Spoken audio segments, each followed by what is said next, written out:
Okay, so now we have our little thing on the side. And welcome everyone to a course on the 13 Principles of Faith. Now, this is the 13 Principles of Faith. They're a big deal. Like these are like everybody knows them. Like this is Maimonides 13. You're familiar? You've studied some of his. I've studied in books, but never in this kind of setting, which is why I'm really excited about this. It's interesting. There's a lot, very different energy when you are studying with other people and questions and back and forth. So Maimonides lived about 1,000 years ago, and he was a leader of the Jewish community, but he was also controversial. In his time, he was controversial. Today, Maimonides is not controversial anymore. And it's interesting. Hello there, David. You can come right up to the front row seats. We're on Facebook over here too, for those who would like to join with Facebook. So, the Rambam, in his time, he was controversial because he was teaching some things in ways that weren't taught before. Many people we're comfortable with the status quo. That's just how people are. We like when things just, the way that they've been going, let's just continue doing that. But Judaism and life, it doesn't work. If you keep doing the same thing over and over again, eventually it's funny, like I'm finding, just as a husband and as a parent, that today's Natanya's due date, so we're supposed to have our 7th baby today. Oh, wow. Which we're used to it not being on time, but it's like whenever we think that we have life under control and we have like a good routine, then something comes and shakes it up. Whether it's a new baby, and then that, I heard once that there's from Rabbi Dr. Twersky. You heard of him? So he wrote that a family, it's like if you think of it like a mobile around like a baby crib, that you have a bunch of toys that are hanging down, and then they all like equal each other out so that it's balanced. And then your whole family's like that. And every time that there's some sort of a change in the family, that redistributes the equilibrium, and then you have to reposition everything in order to stay in balance. So that's kind of how life works. And that's also how the story of Judaism, that there were always people who wanted to just keep the status quo, and who cares about coming up with new ideas or understanding things in new ways that have not been taught before. Let's just keep it the way we know what we do. Let's just keep it that way. The Rambam kind of broke the status quo. That's why he was controversial in his time. Now, 1,000 years later, the Rambam is not controversial at all. And as we'll see, the 13 principles of faith of the Rambam are actually the 13 principles of faith of the Rambam.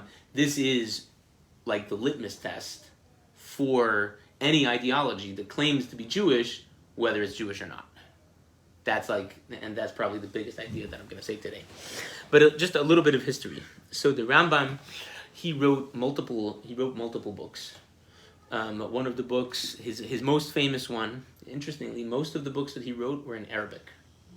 He was in Spain, and he lived in Israel for some time. He was in Egypt for a long time, but most of his works were written in Arabic, and the reason why is very simple. The same reason that I write my weekly email in English, because you write to the people of the time. There's one work that the Rambam wrote in Hebrew, the Mishnah Torah, which is like his magnum opus, which is like a list of all the 613 commandments with all the details. This was a radical thing that he did. He had a totally new. He organized it totally differently than was ever organized before, his style. I mean, it's just you can come on in. I can hear. Thank you, David. The Mishnah Torah was written in a totally different style. It was written in Hebrew, and hello there, is that Ayal? Welcome. Come on in. Pardon our appearance. This is our little. We have our little shul over here. Nice to see you. You can come and sit at the table, a chair, wherever you want. Nice to see you. What a special thing to learn Torah together. At any rate, so the Rambam, he wrote this Mishnah Torah which had like all the laws of the Torah. Then the Rambam also wrote a commentary on the Mishnah. Now, are you familiar with Mishnah? Okay, so you know there's basically Mount Sinai, God gave the 10 Commandments. And then the 10 Commandments, Moses was on the mountain for 40 days. And so they asked, what was Moses doing for 40 days? He didn't eat, he didn't drink. What was he doing for all this time? And so Moses was learning the entire Torah. God was teaching the entire Torah, all 613 commandments, the entire Bible.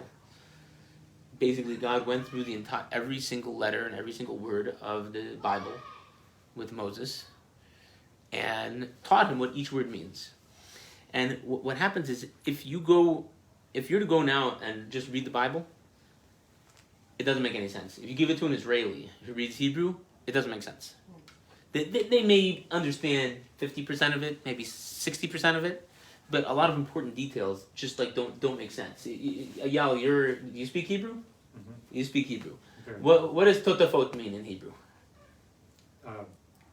Addition or extra or no? There is no. If you look in the Shema, ukshartam laosal yadecha v'ayu letotafos beinenecha. You should bind. It translates. You should bind it as a sign on your arm and a reminder between your eyes. It doesn't say that. The word totafot is not a word.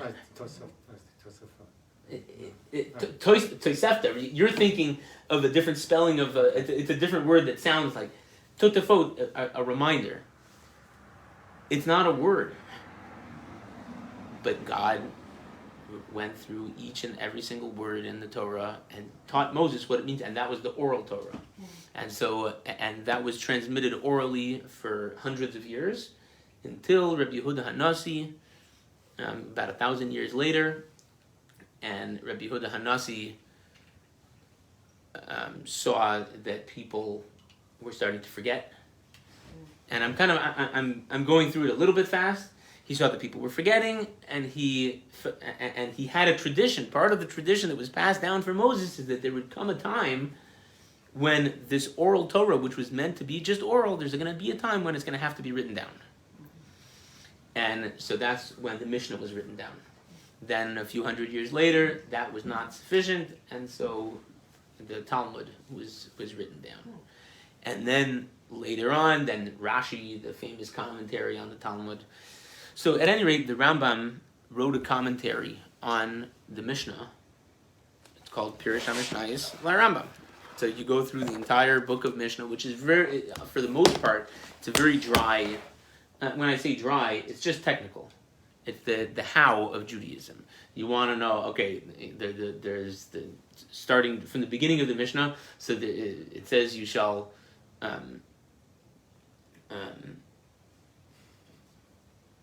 You shall speak of them when you sit in your house, when you lie when you lie down. No, when you shall speak of them. You shall teach them thoroughly to children. You shall speak of them when you sit in your house, when you're on the road, when you lie down, when you rise up. So when you lie down, when you rise up, again, that's a little verse, and the tradition is that is a reference to the mitzvah to say Shema every day. And the mitzvah is when you lie down and when you rise up. So that's a biblical concept. It's actually two mitzvahs. Out of the 613 commandments, there's a mitzvah to say the Shema when you lie down and when you rise up. But what does it mean when you lie down, when you rise up? Do you actually have to be lying down? So you have a whole tractate of Mishnah that goes through all the details of what it means when you lie down and when you rise up. When you lie down doesn't mean that you actually have to be lying down, and on the contrary, it's disrespectful to say it while you're lying down. What it means is that you should say it at a time when people lie down. And when is that? From after when it gets dark until, really, you should try to say it before midnight. And if you didn't say it before midnight, it's okay if you said it until dawn. And then there's when you rise up. What does when you rise up mean? Really, it's not just from dawn, it's from somewhere between dawn and sunrise, when a person can tell the difference between blue and green. Or maybe it's not the difference between blue and green, maybe it's the difference between blue and white. Or maybe it's the difference between when there's enough light outside that you can recognize a friend from 6 feet away, or maybe from 10 feet away. And very, very technical. And the Rambam has a commentary on all of that. Now, what we're going to be studying now, the 13 principles of faith, come from the Rambam, the Pirush HaMishnayos La Rambam, the Rambam's commentary on the Mishnah, but specifically, it's chapter 10 of Tractate Sanhedrin. Sanhedrin is really it's the tractate that deals with the Jewish court. It deals with what is a court and who can be appointed a judge and what are the qualities and it has, at any rate, chapter 10 is called Perek Chelik, and this is actually where in the Talmud there's a whole discussion about Mashiach. The Talmudic discussion about Mashiach is in this chapter, but it starts off. The chapter starts off. It says, every Jew has a share in the world to come. And then there's a verse that the entire nation is righteous people, and forever they'll inherit the land. They are God says, they are my handiwork and I'm proud of them. Then it continues, these are the people who don't have a share in the world to come, and someone who denies that there's someone who denies that there's going to be a resurrection of the dead, and someone who says that the Torah is not from heaven, and someone who's an apikoros. An apikoros is someone who doesn't believe in God. Essentially, there's a lot of commentary on what apikoros means, but essentially a heretic. So I just read to you 3 lines from a Mishnah. Now the Rambam takes, kind of zeroes in his commentary. You can see that for the most part, I don't know how well you can see this, but these are the words of the Mishnah, kind of the big words up on the top. And then you have all different commentaries. This is the Bartanura commentary on this side. This is the Tosfos Yantif on this side. Then the Rambam are these 2 lines over here. And then the Melech HaShloima, Tiferes Yisrael, is a big commentary. It takes up a lot of real estate on the page over here. But when you come to this Mishnah, you go look at the Rambam, and an entire page of just Rambam. Then the next page, again. Then you skip this page because some of the other commentaries, but again, full page. Again, full page. Or 3/4 of a page. Again, 3/4 of a page. Again, half a page. Again, 3/4 of a page. And then he gets back to his regular size of, 2 to 5 lines. So there's a huge, huge commentary of the Rambam specifically on this Mishnah. Hello, is someone here? No. Oh, no, nobody's here. You're Mendel. You're not a nobody. He's saying nobody because he wants to stay quiet. He doesn't want to disturb. So in this commentary on the Mishnah says these are the people who don't have a share in the world to come, and it lists a few people: someone who denies the resurrection of the dead, someone who denies that the Torah is from heaven, or someone who doesn't believe in God.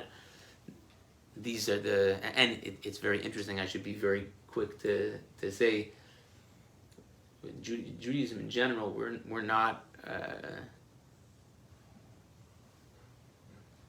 quick to go say, oh, this person doesn't have heaven and they're going to hell, and there are other religions that do that. this is specifically talking about Tchias HaMesim, about the resurrection of the dead, and it's much more complicated than just saying, oh, okay, well, these people, they had their beliefs were a little bit off, and so they're eternal damnation. That's not. We're going to get to that. What the Rambam says over here in this long commentary, he deviates from the regular, I guess what you might call the regular cut and dry, like technical style of the Mishnah, which is like, okay, how light was it outside? Is it light enough to see blue and green, or blue and white, or blue and 4 feet, or 6 feet, or 10 feet? And he starts talking about much bigger things. Because in essence, this Mishnah is talking about some of these bigger things. The Mishnah is talking about, okay, these are the people who have a share in the world to come, and everyone has it. Everyone has a share into the world to come, besides for blah blah blah blah blah. And this is where he lists these 13 principles of faith. And when the Rambam wrote these 13 principles of faith, they were very, very controversial. People burned his books. Like, that's how they called the Rambam a heretic for writing this. Which parts were controversial? That's a very good question. What's controversial? The part that was controversial is that this was something new. These were new ideas. And so if it says this in the Mishnah, okay, it says in the Mishnah there are three categories of people who don't have a share in the world to come. And there's so much commentary about what it means, share world to come. Where does Maimonides come with 13? Some of the things aren't even mitzvahs. And we're gonna go through all the 13, and really, I should have printed out just a list so that we could refer back to them. The format of this class is basically, today we're kind of going through the introduction. Next week we'll be going through the first 5, because the first 5 are all revolving around God. And then we're going to go next week the next 2, because they revolve around Torah, and then the next 2 which are about prophecy, and then the next 2 which are about reward and punishment, and then the next. It's kind of divided up interestingly, but for the Rambam, there's one of the mitzvahs in the Torah, the commandments from the Torah, that says you shall not add and you shall not subtract, right? And so people accuse the Rambam of adding to the Torah. He's making up new stuff that doesn't. Where does it say it? So I also have a book over here. This is a book that's not easy to get. It's called Rosh Hashanah. If you heard of the Abarbanel, Don Abarbanel. He was another Spanish rabbi. He was actually famous. There's a famous. Remember in that last book that we had, the JLI book, there was a piece of artwork, a painting of the Abarbanel pleading with Queen Isabella. The Abarbanel was he was a wealthy businessman, and he was also a doctor. Very similar to the Rambam, he was also a doctor, and he also was involved with politics, and so he tried interceding on behalf of the Jewish community to not be expelled from Spain. This is 1492. Yeah. So the Rambam. So just to put things in perspective, the Rambam lived around the year 1000, or maybe even like 800. Was it 800, 900, somewhere around there. 11 could be. I'm not the best with history, but then 300 years later, the Abarbanel wrote this book called Rosh Hashanah, defending the 13 principles of faith. Like he had to write a book to defend it, because people were it was still like a controversial thing, and this book from the Abarbanel is a very, very powerful book. He went through and he defended pretty much the entire premise of the 13 principles of faith, and he explained the logic behind it, because the Rambam didn't really deal with that himself. He didn't explain. Yeah. So was the basic thing they needed to defend was that this was not new teaching? Correct. That it's not a new teaching, and that it's not adding to the Torah. It's not in any way taking away. Because you could say on the one hand it's adding, but on the other hand it's also taking away because there's 613 commandments. And how could you say that these 13 commandments are principles and the other ones are not? And then not just that, but then some of them are not even commandments. So you're adding things that are not even commandments. So there was just a lot of misunderstanding about the whole idea of what these 13 principles of faith are. Yeah.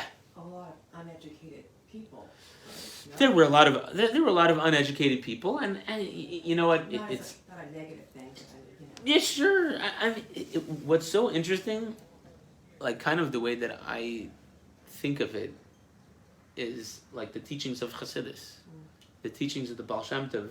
People burned his books. People called him a heretic. The first Chabad rabbis and the Hasidus came to the world. It was controversial, and the truth is, it's come out. It's gotten now, pretty much all of the criticism and allegations that were levied against the teachings of Hasidus, they're all the wayside. There's no one today who would say that Hasidim are not. It's not Judaism. There were people literally 50 years ago who were saying that Hasidus is the closest religion to Judaism. In other words, they were saying it's not Judaism. Now, what's so bizarre about that is that open up this book, the 13 Principles of Faith. This is the litmus test for what is Judaism, and so let's take it one step further. What is a principle? What's a principle? A principle is, in essence, a foundation. Now, you can see there's construction going on over here. There are lots of different parts go into construction. What's the most important part of the construction? Foundation. If the foundation is strong, then it could be that the building is not strong. It could be that there's something wrong with the building. But this could be wrong, that thing could be wrong. But if there's something wrong with the foundation, and with the foundation you might say structural. Right? We remember what happened in Florida. If there's something wrong with the integrity of the building, it's not just that there's a problem. You call up, hey, I've got a problem. No, my water is leaking into this. No. When there's something wrong with the integrity of the structure, it's not just that this thing is missing. There's nothing there. You look at it, you're seeing that there's a whole big building here. This building is not really here. This building, it just happens to be here. It can and will fall at any moment. And so that's what the 13 principles of faith, these are what make Judaism Judaism. And so someone could say, well, let me go turn on the light. Someone could say, well, Judaism, I may not be the most religious person, I may not keep everything, but I believe it. And then vice versa, you can have someone, I believe in Judaism, but I don't really believe in this, or I don't really believe in that. I have my own opinions. The 13 principles of faith, this is what defines Judaism. And so whenever someone comes along with an ideology, there was a person who came to me, there was I guess you could say from another denomination in Jewish, and this person said to me, they said, I know that you believe that I'm a Jew. Chabad is known, a Jew is a Jew, we don't care, there's no different, you're Jewish, you're not, if you're Jewish, we accept you as a Jew, if you're not Jewish, we accept you as a not Jew. So this person says, I know that you accept me as a Jew, but am I practicing Judaism? Now, you could ask the question about someone who's Orthodox. Is this ideology Hasidim? Are they practicing Judaism, or is it some sort of a cult? Orthodox Judaism, is it Judaism, or is it a cult? Conservative Judaism, is that Judaism, or is it not Judaism? Reform, is that Judaism? Is that not Judaism? How about Jews, Reconstructionist? Is that Judaism, or is it not Judaism? We're talking about the ideology. We're not talking about whether if the person's mother is Jewish, then they're Jewish. It doesn't matter. We're talking about this practice. Is this ideology a Jewish ideology, or is it something made up? And then the same thing, Jews for J. Is Jews for J? Is that Judaism, or is it not? Is that another religion? Mm-hmm. So at some point, I just went through a whole big spectrum. At some point, you said that's Judaism and that's not. Now, what we're gonna do is we're gonna go through each. We're gonna go through these principles of faith, and then maybe you'll just affirm everything that you already knew, and maybe you'll have a little bit of a new perspective. So these 13 principles of faith, what that means in essence is that if an ideology accepts all 13 principles of faith, then that ideology is Judaism. And if this ideology does not accept these 13 principles, if it says that this ideology accepts 11 out of them or 12 out of them, then that means that this ideology is not Judaism. Very, very. It already looks like as soon as you leave Orthodox, as soon as you go into conservative, they're not Judaism. But we didn't say anything yet. We don't know. But it feels like that's where you're going, because I think there might be one or two that they don't accept. I am not. I don't comment on that. We're just going through. You're going to have to make your own determination about specific things. We're just talking. This is only theoretical. I know, you're just saying it's just the practice, not whether they are or not a Jew. It's just whether they're practicing. Right. And what's also, what I would add to that, Eyal said, it's not just whether it's not just about whether they are Jew.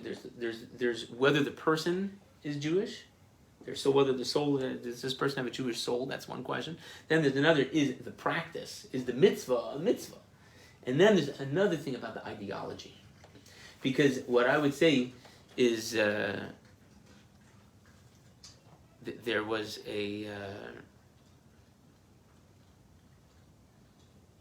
just because someone is not practicing what may be, I'll tell you a story.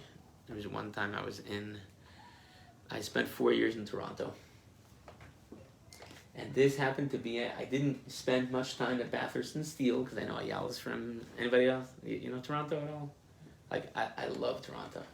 We were just talking with a guy from Toronto, like all the streets and this, I love it. I love Toronto. So I was at Bathurst and Steele, and I was walking around, it was freezing cold outside, and I was asking people to put on tefillin. Yeah? Stupid question.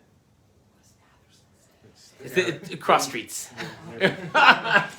See, you have to be an insider. If you don't know about Bathurst and Steele, you don't know Bathurst and Steele. I was there last year, and it's just exploded. There's just, yeah? You just drive, and there's it goes now. I just see synagogues and shuls. It's crazy. When I was a kid, it was huge already. Is it a Jewish community? It's Toronto, there's basically one street that it's like even more Jewish than New York. Oh, wow. There are more Jews in New York, but Toronto, you can literally drive this one street 30 miles. Wow. Like literally 30 miles all the way from the lake. You can go all the way down to I wouldn't say all the way from downtown. No, even downtown, you have the shuls. It's not as much, once you get to maybe Eglinton. That's probably where it starts. But it's at any rate. So I'm walking out these Jewish neighborhood, and it's a Friday afternoon, and I was looking for people to put on tefillin with. And I'm in this shopping center, and I asked this guy, "Excuse me, sir, are you Jewish?" And he says, "Well, yeah, kind of." And I'm like, "Would you like to put on tefillin?" And he says, "Sure." And he points up, and I see the big sign, Jews for. Really, Jay? Yeah, Jews for Jay. And he. Do you still want to put on? Was this right at the corner? Because they're gone now. Yeah, they're gone. Okay. They actually had. Yes. I heard that what happened. The Jews for Judaism in that store. Yes, right Oh, next really? to Yeah. Jay for Jay and Jay for... What happened They were was the counter-missionaries. it was a Set up right Jewish. next door. The guy who owned the shopping mall was a Jewish guy, and then there was outrage that he gave him a lease. That he leased them the property, and so then but he was stuck in the lease, so at least he gave the free rent to the Jews for Judaism next door to them, and then later on apparently they're gone now. At any rate, the rabbi from the Jews for Jay, and maybe I shouldn't have done it. It was like a downstairs thing, but I put on film with him. Just because someone, What's he doing? his mother was Jewish. Oh. I just didn't know. His mother was Jewish. Yeah. And his ideology was not Jewish, but the mitzvah is still a mitzvah. That's right. Okay, so we have three things going on over here. There's the person, and then there's the mitzvah, and then there's the ideology. He's so Jewish. He's Jewish no matter what. he's Jewish no matter what, and if he's Jewish, then the mitzvah is a mitzvah no matter what. Right. I'm good with that. Is there no even converting to Avodah Zarah that doesn't negate your Jewishness? It's interesting. There is such a thing. David's asking if someone converts out of the faith, if someone converts to another religion or to an idolatry, do they have to convert back? There is such a thing as converting back, but it's a rabbinic thing. It doesn't take away from the fact that the person is Jewish. Yeah. The person should convert back and accept the mitzvahs and go to the mikvah. Technically. But it still doesn't. If that person has a child, the child's still Jewish. Okay, so it's a very touchy subject. I get it. So now we're dealing with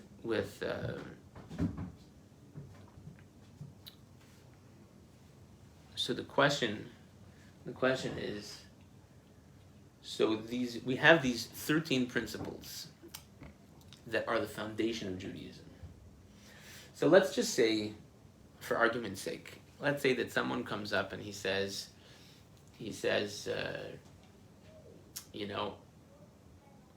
believe in God, and I believe in God, and I believe in all the whole Judaism. I believe in it.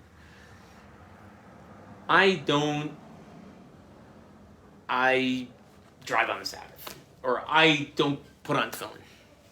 That's just, I don't accept that. I don't. So now the question is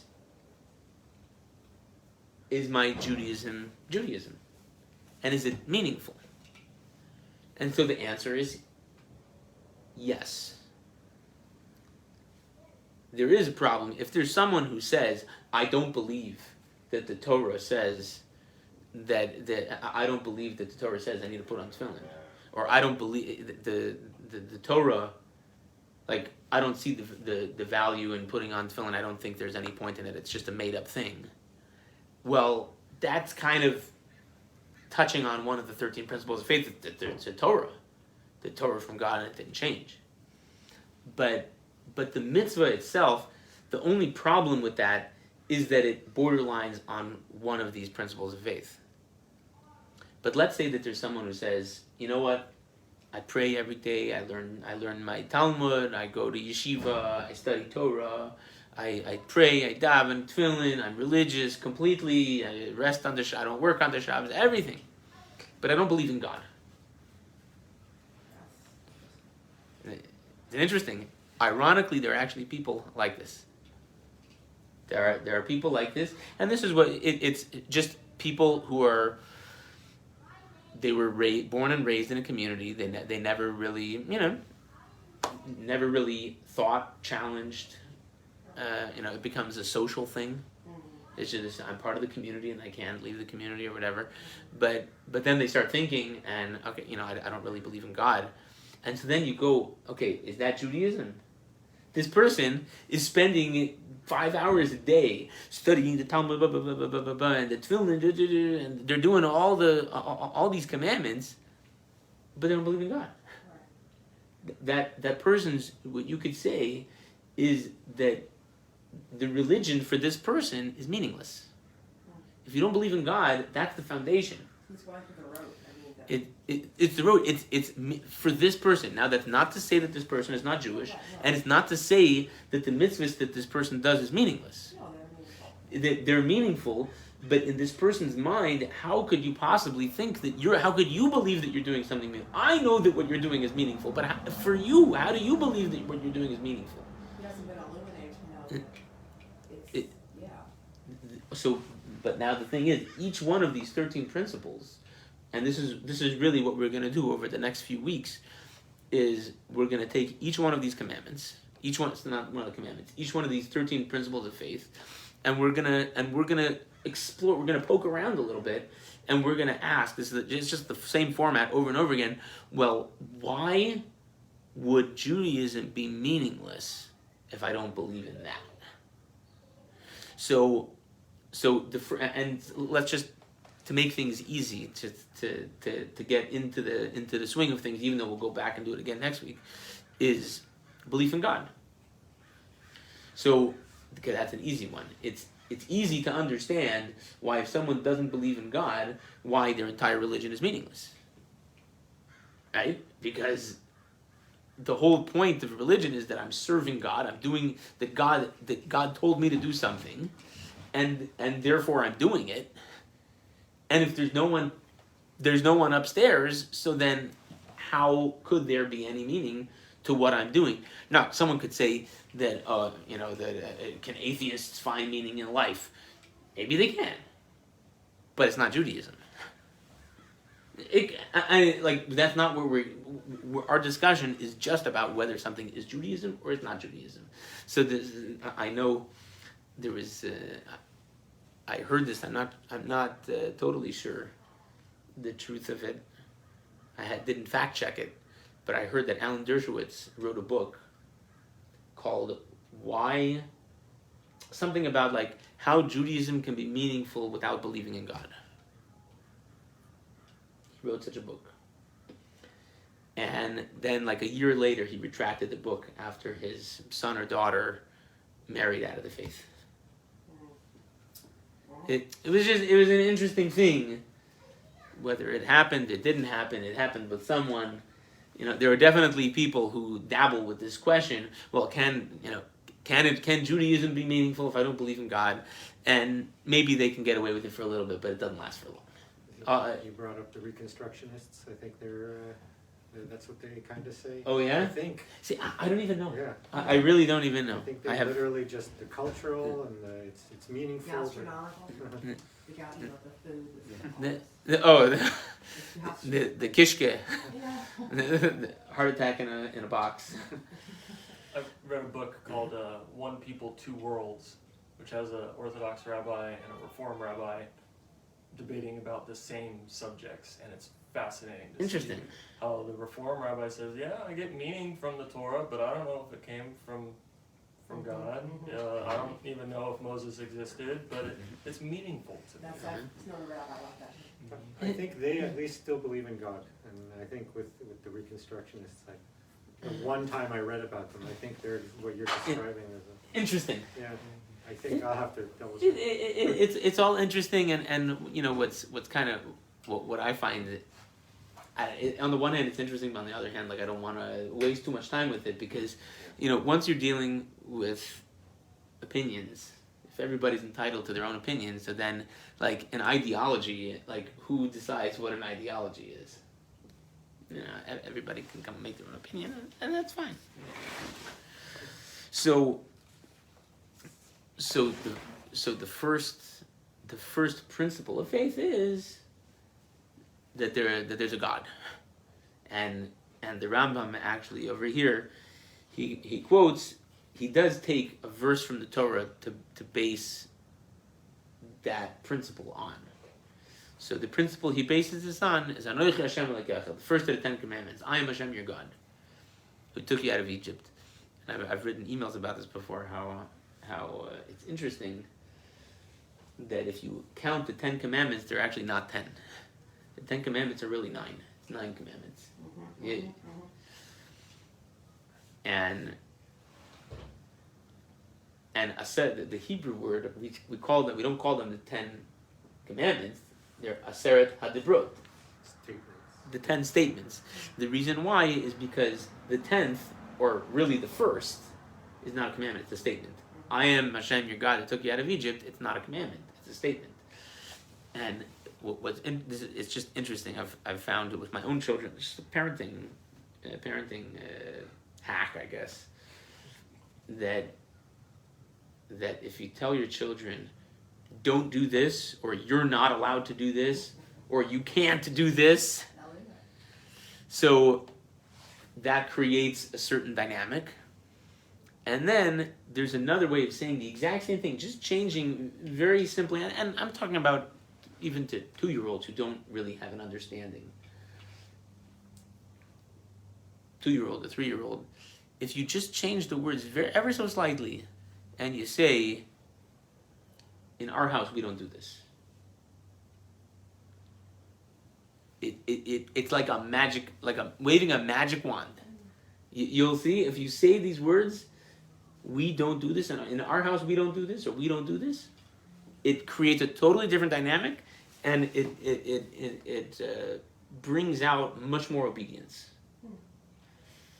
And it's actually based on this, the first of the 10 Commandments. God doesn't say, you must believe in me. God says, I am God who took you out of Egypt. It's a statement. I am God, you're a Jew, that's it. All the other all the other commandments are, do not bow down to an idol, don't swear falsely, keep the Shabbos, etc., etc. All those are commandments. But there's like a certain point at which it's not about a commandment, it's just, this is how it is. And this is the source for the first commandment, for the first of the principles, 13 principles of faith. I am Hashem, your God, who took you out of Egypt. And this is the biblical source, okay, that it's a principle of faith to believe in God.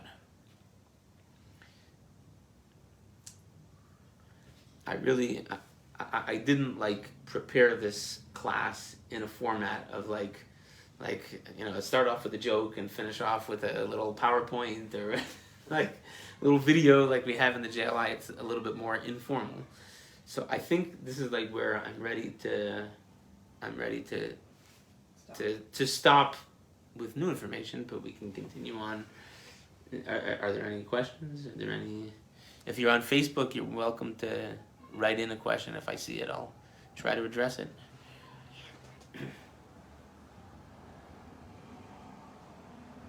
It was that simple. I mean, we're not talking about complicated things. Just like core of Judaism.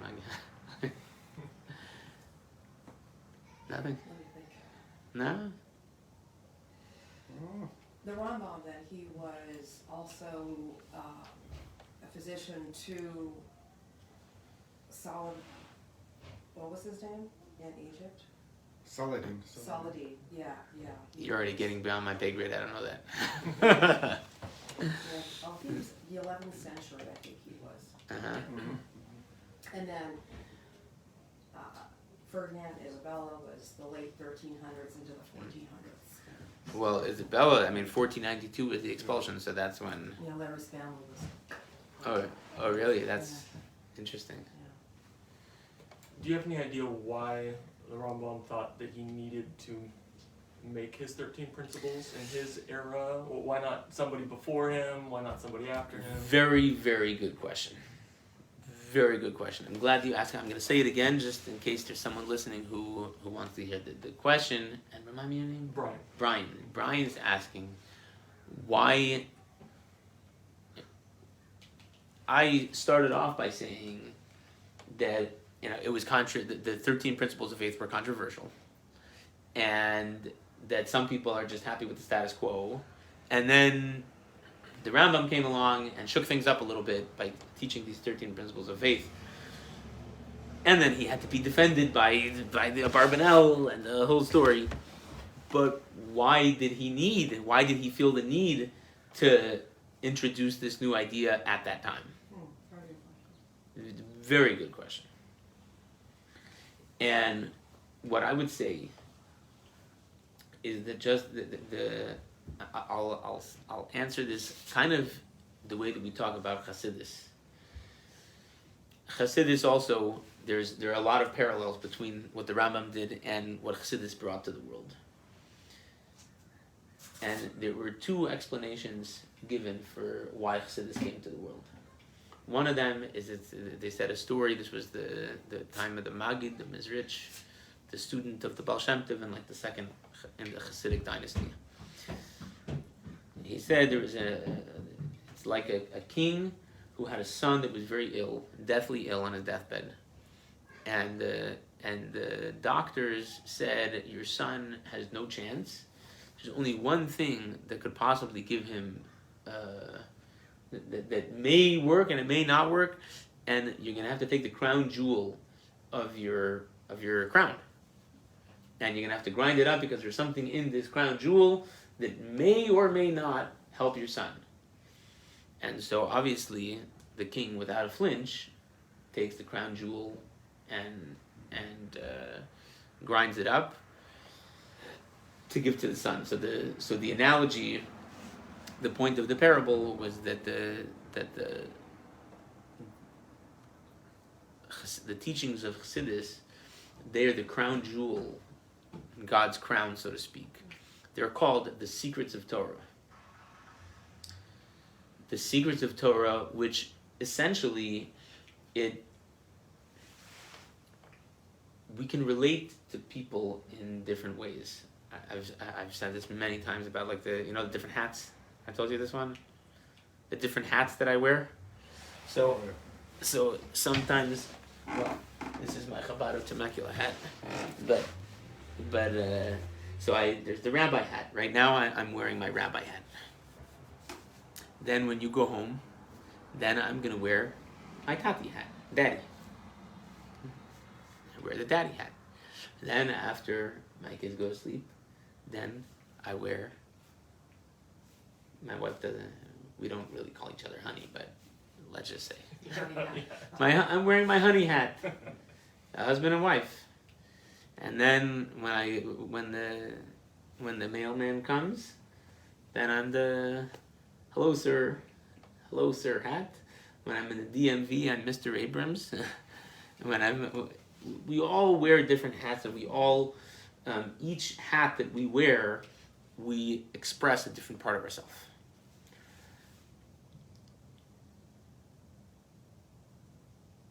It's not about better or worse. It's just about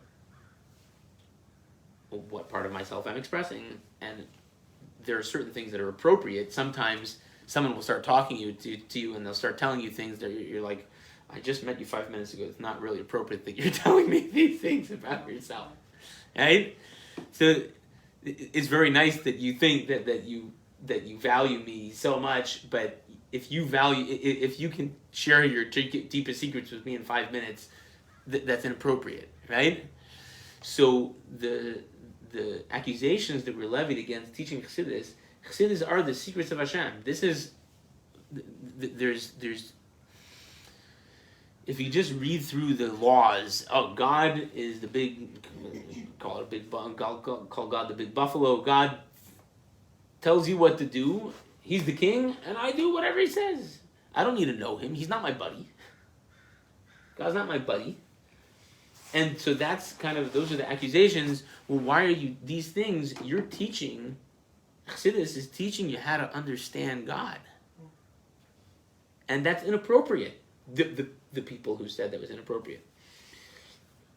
Then there's another explanation about Chassidus, and it was actually there was a second time, a generation later after the Maggid, that there was another accusation levied against teaching Chassidus, and the response, the answer was that Chassidus are the teachings of Mashiach, and that as a preparation for Mashiach, the world needs to have these teachings.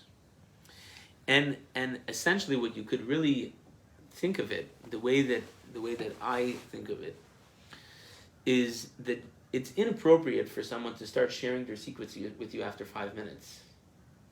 But once you get married to someone, once you date, now you share more personal things. And then I guarantee you, if you're married, you know this. And if you're not married, you will know this. That you will find out things that you may think you should have known before you got married. You find out things, there are just certain things that deeper and deeper. God made us infinite creatures. I say infinite, our souls are infinite. We have infinite depth, and because our soul is a piece of God, and just like God is infinite, the soul is infinite and doesn't die, etc., etc. But because God created me with this, God created me such that yes, I can deepen my relationship. It can get deeper and deeper and deeper. And that's really the purpose of creation. Hashem created a world, one that the world was, it started with Adam and Eve, and God was talking to them, and there's a whole explanation of why, what happened there. But even go to the next generation, you have people who are like completely devoid of God and morality. And then there was a flood, and then in times of Abraham, everybody's serving idols. And today, like idolatry, it's not like you read in the Bible. The world is coming to a place where we are coming closer to God. And as much as you go look in the news and this report and that report that the world is getting worse and it's getting worse, and the truth is that the world is not getting worse. The truth is that the world is getting better. It was interesting. I was talking the guy who's doing the construction. He was here before we started, and basically the inspector, there's the fan up there, there's the duct, and he made the duct the wrong size, and then the fire thing, he's driving him crazy about the washer box. It was a stupid little thing. He's driving him crazy, and like finally we get it. And they can complain about it and they curse about it, and he's such an idiot and he's such a jerk, and why is he not letting us get away with it? And the reality, though, is that all of these fire regulations, there are less people dying in fires than there were 50 years ago. And the reason is because of all these things. That's why they make... So you can complain from today to tomorrow about the rules. And yes, maybe they're a little bit excessive. Maybe there's a right way to do it. Because, the world is becoming a better place. Less people are dying. And this and that. Less people are getting murdered and less people... The world is becoming primed for Mashiach. Which that's the last of the 13 principles of faith. But to go back and now directly answer your question, I think that the 13 principles of faith in the generations before the Rambam, they did not need these principles of faith. They just did. They didn't think about these things. Kind of similar to, our generation compared to like the Europeans. I grew up, a lot of my friends' grandparents were from Europe. That's where everybody was from. And then now, all the grandparents are American. That's just the world that we're living in now. And the Europeans, they just, or even some Americans, the old ways, you do what you're told. You ask questions, don't ask questions. People, I can't tell you how many people, they come to me and they say, oh, when I was a kid and I would ask questions in Hebrew school, so they kicked me out of Hebrew school, and then so I left and I didn't want anything, and now I'm searching and I'm coming back. the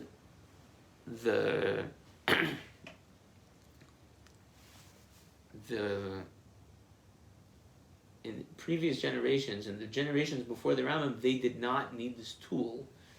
It's not, we're not blaming previous generations. It's easy to look at previous generations and say, oh, they were terrible people, and they you can list all the sins of the previous generations. What are they, moral relativism or whatever it is? You look back. But then there's another point of just, you look at the previous generation, Right. and you say, at that time, they did not need that. That is how they served God. And now we have more understanding. The Rambam brought a whole new level of understanding, a whole new level of meaning to Judaism. Before that, people, they didn't think about it. They didn't need to think about it. And this is part of what's making, part of what's Judaism is a very progressive religion. And this is what's so fascinating, that on the one hand, we're going to see later, one of the 13 principles of faith is that the Torah never changed. But just because the Torah didn't change doesn't mean that we have to be backwards people, and we're very progressive. I would like to, can you say something? Yeah. I would like to have been in the room when Rambam had this in his mind, in his heart, and said, I've got to do this. What were those things that led up What were to they? this event that he knew he had to do it? The changes in the world at the time. Yeah, and I don't know specifically. I know. I don't know specifically what I'm happened, not sure anybody but knows. I think that's kind of the direction. There was something that happened at that time that the world needed it. Just like in the time of the Baal Shem Tov, that they said the world was in a slumber, and that was after Shabtai Tzvi. You heard, the false Messiah, and there were things that happened. The world, Judaism, was at a very low point, and so there were two perspectives. On the one hand, they needed the teachings of Chassidus. This was grinding up the crown jewel in order to try and revive the Judaism, and then the flip side is that these are the teachings of Mashiach. That this is what's going to take us. It says that when Mashiach comes, that the knowledge of God will fill the world like the water fills the ocean. And that's, knowing God is not just like all the technical stuff.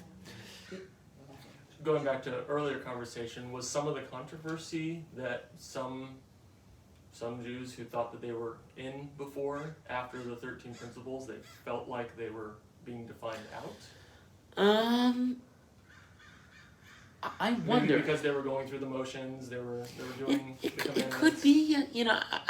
I highly doubt that people who didn't believe in God were part of that. Right.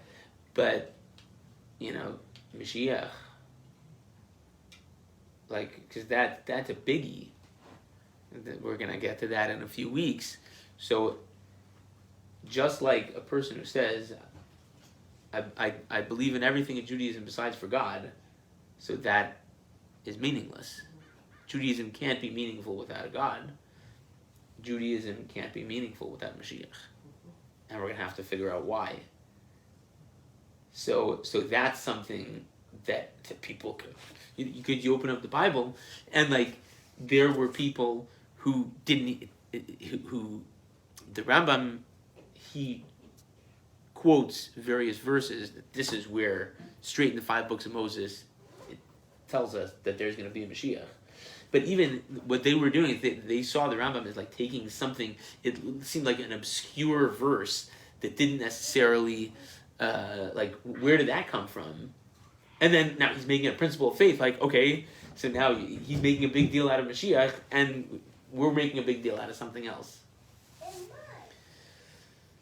I think that's where... Is this a good place to hold it for today? This was... I enjoyed. I thought it was a good conversation. I see you here, Susan. Nice to see you. And looking forward to seeing everyone back here next week.